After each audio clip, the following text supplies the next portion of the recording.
प्रश्न संख्या 1 के ही दूसरे सवाल को देखिए। इसमें लिखा हुआ है 5 पेंसिल तथा 7 कलमों का कुल मूल्य 50 रुपए है, जबकि 7 पेंसिल तथा 5 कलमों का कुल मूल्य 46 रुपए है।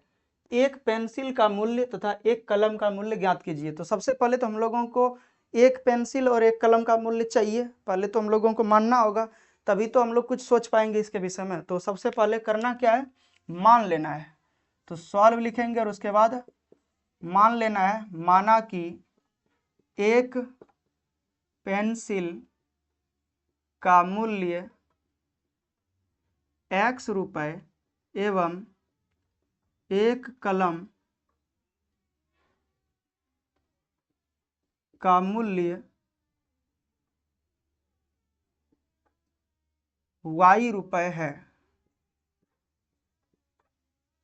तो अब प्रश्न से जब देखते हैं, प्रश्न से देखिए, प्रश्न में लिखा है 5 पेंसिल तथा 7 कलमों का कुल मूल्य 50 है, 50 रुपए है। तो यहाँ पर लिख देंगे 5 पेंसिल तथा 7 कलमों का मूल्य 50 रुपए है। बस इसी को सॉल्व करेंगे। तो 5 पेंसिल है, देखिए एक पेंसिल का मूल्य अगर x रुपए है तो 5 पेंसिल का 5x हो जाएगा, तो इसीलिए लिखेंगे 5x। दूसरा देखिए यहाँ पर क्या हो जाएगा, अगर एक कलम का मूल्य मान लीजिए कि y है तो 7 कलम का मूल्य 7y हो जाएगा, तो 7y लिखेंगे। और कुल का बात कर रहा है, मतलब दोनों को जोड़ देंगे तो 50 के रुपए के बराबर हो जाएगा। मतलब 5 कलम का मूल्य और 7 पेंसिल का 5 पेंसिल का मूल्य और 7 कलम का मूल्य मिला करके 50 रुपये था, तो 50 रुपये लिख देंगे और इसको समीकरण 1 मान लेंगे। ठीक है। उसी प्रकार से अगर हम लोग फिर से अगर पुनः प्रश्न में अगर चलते हैं, प्रश्न से, तो यहाँ पर क्या हो जाएगा, देख सकते हैं फिर से लिखा है जबकि 7 पेंसिल तथा 5 कलमों का कुल मूल्य 46 है, तो लिख देंगे 7 पेंसिल तथा 5 कलमों का मूल्य 46 रुपए है। तो इसीलिए हमारे पास क्या प्राप्त होगा, एक कलम का मूल्य अगर x रुपए है तो 7 कलम का मूल्य 7x हो जाएगा, और प्लस एक पेंसिल का मूल्य अगर y रुपए है तो 5 पेंसिल का मूल्य, एक कलम का मूल्य अगर y रुपए है तो 5 कलम का मूल्य यानी कि 5y हो जाएगा, और बराबर देखिए यहाँ पर टोटल अगर जोड़ देंगे तो 46 रुपए के बराबर हो जाएगा।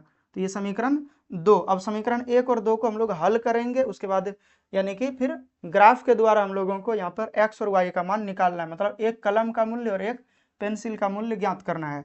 तो लिखेंगे अब समीकरण 1 से, तो समीकरण 1 देखिए क्या लिखा हुआ है, 5x प्लस 7y बराबर 50। तो इसी को अगर थोड़ा सा सॉल्व कर दें तो यहाँ पर देखिए 7y बराबर हो जाएगा 50 और माइनस में चले जाएगा 5x, और इसीलिए y बराबर देख सकते हैं 50 घटा 5x और बटे 7 आ जाएगा भाग में। अब y के जगह पे यहाँ पे तो कुछ रखना नहीं है, क्योंकि फिर हम लोगों को सॉल्व करने में दिक्कत होगा। x के जगह पे वैल्यू रखते जाएंगे, y के जगह पे 2 का वैल्यू आ जाएगा। ठीक है। तो अगर x बराबर लिखना है, x बराबर अगर यहाँ पे हम लोग रख दें कुछ वैल्यू अगर रख दें 2 रख दें तो 5 दूना 10 हो जाएगा, कोई दिक्कत नहीं। अगर बटे में भी आएगा या पॉइंट में आएगा तो कोई दिक्कत नहीं है हम लोगों को हालांकि। ठीक है। तो यहाँ पर रख देते हैं 2 रखने पर, तो अगर 2 रखते हैं तो y बराबर देख सकते हैं 50 घटा 5 गुना 2 और बटे 7 हो जाएगा, यानी कि टोटल देख सकते हैं कि 50 में से 10 घटाएंगे 40 और बटे 7, मतलब 7 42, यानी कि 5 से कुछ ज़्यादा रहेगा। 5 5 सत्ते 35, 7 पचे 35 हो रहा है, और 5 बचेगा 7 सत्ते 49, यानी कि 5.7 आ रहा है। ठीक है। उसी तरह से आगे हम लोग अगर जब वैल्यू रखते हैं फिर से y बराबर x के स्थान पर अगर मान लीजिए कि यहाँ पर हम लोग रख देते हैं कुछ, अगर 0 वैल्यू रख देते हैं, x बराबर 0 रखने पर अगर नहीं कुछ समझ में आ जाए तो 0 रख दीजिए, बहुत ज़्यादा मुश्किल नहीं होगा हालांकि। तो यहाँ पर क्या हो जाएगा, y बराबर 50 में से माइनस करना है 5 गुना 0 और बटे 7 से भाग देना है, मतलब तो यहाँ पर क्या हो जाएगा, 50 में से अगर कुछ भी नहीं घटाएंगे तो 50 ही बचेगा, और बटे 7 मतलब सतसते 49 हो गया, और फिर जब दशमलव देंगे तो 49 में यानी कि 50 में से 49 घटाएंगे तो 1 बचेगा, और दशमलव जिसे देंगे तो 1 का 10 हो जाएगा, तो 7 1 का 7 यानी कि एक बार में भाग लगेगा। हालांकि और भी भाग लगेगा, लेकिन इतना ज़्यादा हम लोगों को जरूरत नहीं है ज्ञात करना। अब आगे यहाँ पर लिख देना है सारणी, और सारणी क्या हो जाएगा देख सकते हैं, ये है x और ये है y। अब x का वैल्यू देखिए यहाँ पर जब 2 रखे थे तो y का वैल्यू निकला 5.7, और जब यहाँ पर x का वैल्यू यहाँ पर 0 रखे थे तो y का वैल्यू 7.1 ज्ञात हुआ। अब लिखना है उसी प्रकार समीकरण 2 से, समीकरण 2 का अगर हल हम लोग ज्ञात करेंगे, समीकरण 2 देखिए क्या है, 7x + 5y = 46 है। तो लिख देना है 7x + 5y = 46 है। तो अगर हम लोग यहाँ पे y को बचा के रखें, y बराबर 5y = 46 घटा 7x हो जाएगा, इसीलिए y बराबर हो जाएगा 46 घटा 7x और बटे 5। तो ये यानी कि हमारे पास एक समीकरण प्राप्त हुआ। अब इसमें अगर हम लोग x का वैल्यू रखते जाएं तो फिर y का वैल्यू निकलेगा। तो अगर हम लोग यहाँ पे x के जगह पे अगर मान लीजिए कि यहाँ रख देते हैं 5 रख देते हैं, तो निकल जाएगा y का वैल्यू। तो यहाँ पर हो जाएगा x बराबर 5 रखने पर, कुछ भी रख सकते हैं, दशमलव में आएगा तो उसका भी हम लोग व्यवस्था कर लेंगे हालांकि। तो y बराबर क्या हो जाएगा 46 माइनस 7 गुना 5 और बटे 5। तो 46 में से अगर 7 बचे 35 घटा देंगे तो 11 बचेगा, 11 बटे 5 मतलब 2.2 आ जाएगा। ठीक है, उसी प्रकार से x बराबर फिर से रखना है हम लोगों को, मान लीजिए कि यहाँ पे 6 रख देते हैं रखने पर, तो क्या हो जाएगा यहाँ पर देख सकते हैं y बराबर जो होगा 46 घटा 7 गुना 6 और बटे 5। तो यहाँ पर हो जाएगा 46 में से 7 42 घटाएंगे 4 बचेगा बटे 5 मतलब 0.8, यानी कि जैसे 0 और दशमलव देते हैं तो यहाँ 40 होगा, 5 8 40 यानी कि हो जाएगा। तो ये सारणी जो हमारे पास प्राप्त हुआ समीकरण 2 का, ये समीकरण 1 का सारणी है, और समीकरण 2 का जो सारणी हमारे पास प्राप्त हुआ ये कुछ इस प्रकार से है, x और ये y। x का वैल्यू जब हम लोग 5 रखे थे तो y का वैल्यू 2.2 निकला, और x का वैल्यू जब यहाँ पर 6 रखे थे तो y का वैल्यू 0.8 ज्ञात हुआ, और ये समीकरण 2 है। अब हम लोगों को समीकरण 2 और समीकरण 1 के वैल्यू के अनुसार से ग्राफ खींचना, और उससे फिर हम लोगों को x और y का मान ज्ञात होगा। अब आगे देखिए ग्राफ बनाने के लिए तो यहाँ स्केल को लेना होगा, और स्केल को लेने के बाद फिर देखिए यहाँ पर वैल्यू को हम लोग निरूपित करेंगे, यानी कि सबसे पहले तो यहाँ y अक्ष बना रहे हैं और फिर x अक्ष। कोई भी ऋणात्मक वैल्यू हमारे पास नहीं है तो ऋणात्मक में खींचने का जरूरत नहीं है हमें। तो कुछ इस प्रकार से यानी कि ये x अक्ष हो गया, तो यहाँ पर लिख देंगे x डैश, यहाँ पे 0, यहाँ y डैश और यहाँ y। अधिकतम वैल्यू जो है 7 तक है, तो 7 तक हम लोग खींचेंगे लाइन को, या 8 तक लाइन को खींच सकते हैं, तो कोई दिक्कत नहीं है। तो ये 1 हो गया, 2 3 4 5 6 7 8 9, काफ़ी है ये। इधर -1 इधर भी -1 दे देना है, तो यहाँ पर 1 2 3 4 5 6 7।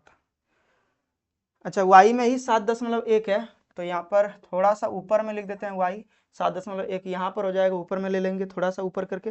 हालांकि यहाँ पर देखिए छोटा बड़ा हो गया है, इससे कोई दिक्कत नहीं है, आप ग्राफ में इसको अगर बनाइएगा तो सही से बन जाएगा। अब करना क्या है, यहाँ पर देखिए x का वैल्यू 2 है और y का वैल्यू 5.7 है, मतलब लगभग 6 के बराबर है। तो 5.7 यानी कि 6 के आसपास ही चले गया है, तो इसी तरह से लेंगे, थोड़ा सा कम कर लेंगे 6 से। ठीक है, तो x में देखिए 2 है यहाँ, और y में हम लोगों को जाना है 5.7। देखिए 6 के थोड़ा सा नीचे, तो यहाँ पर बिंदु हमारे पास ज्ञात हुआ ये। ठीक है, ये लाइन हम नहीं रहने दे रहे हैं, क्योंकि यहाँ पर बहुत ज़्यादा ये यानी कि एक तरह से बहुत ज़्यादा यानी कि इसमें लाइन हो जाएगा, इसी वजह से हटा दे रहे हैं। दूसरा जो है यानी कि x में 0 और y में 7.1 है, तो x में 0 तो देखिए यहाँ पर है, y में 7.1 यहाँ पर होगा, तो ये बिंदु दोनों को हम लोगों को मिलाना है, और उसके बाद फिर हम लोग निर्देशांक लिख देंगे। निर्देशांक पहले ही लिख देते हैं, 2, 5, 5.7 और ये 0 है, 7.1 है। और इसके बाद हम लोग इस रेखा को मिला देंगे, दोनों बिंदुओं को एक साथ में करके मिला देना है। तो इसको मिलाइएगा तो कुछ इस प्रकार से एक रेखा प्राप्त होगा हमें। और दूसरा ये यानी कि ये समीकरण जो हो गया, ये पहला समीकरण जो हमारे पास दिया हुआ था यानी कि 5x + 7y = 50, ये समीकरण था। और दूसरा समीकरण जो हमारे पास है ये वाला है, तो इसका जब हम लोग ग्राफ खींचेंगे, देखिए 5 है और 2.2 है, तो x अक्ष में हम लोगों को 5 लेना है और इधर से 2.2, तो इधर से यहाँ तक हम लोग ले लेते हैं और यहाँ से 5 लेते हैं। देखिए यहाँ पर प्राप्त हुआ, तो ये बिंदु को हम लोगों को लेना है पहला, और दूसरा देखिए 6 और 0.8, तो x में 6 जब लेंगे यहाँ से और 0.8 मतलब लगभग 1 से थोड़ा सा नीचे लेना है, तो 1 से थोड़ा सा नीचे तो यहाँ हो जाएगा। और उसके बाद फिर अब ग्राफ खींचेंगे तो ये यानी कि प्रतिच्छेद करेगा एक दूसरे से। ये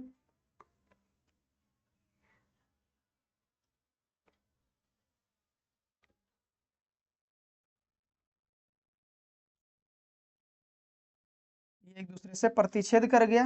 यहाँ पर देख रहे हैं ये जो बिंदु है इसका निर्देशांक लिख रहे हैं सबसे पहले, तो 5,2.2 और ये जो हो जाएगा 6,0.8।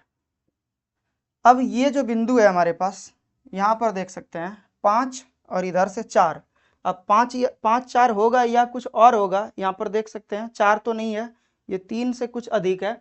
आप इसको देख करके निकाल लीजिएगा जो भी आंसर होगा इसका, ठीक है। अगर हम लोग कुछ वैल्यू को अगर बिठा के देखें तो जो भी होगा, हालांकि यहाँ पर जो भी आंसर होगा उसको आप देख करके और यहाँ लिख लीजिएगा, इतना पे ही आएगा। अगर आप ग्राफ में बनाइएगा तो सही से, तो ये जो x और y का जो मान ज्ञात होगा वही हमारे पास यानी कि जो वैल्यू आएगा, एक पेंसिल का और एक कलम का मूल्य होगा, तो आप उसको लिख लीजिएगा। तो इस प्रकार से ये यानी कि दूसरा प्रश्न बन जाता है 1 नंबर का।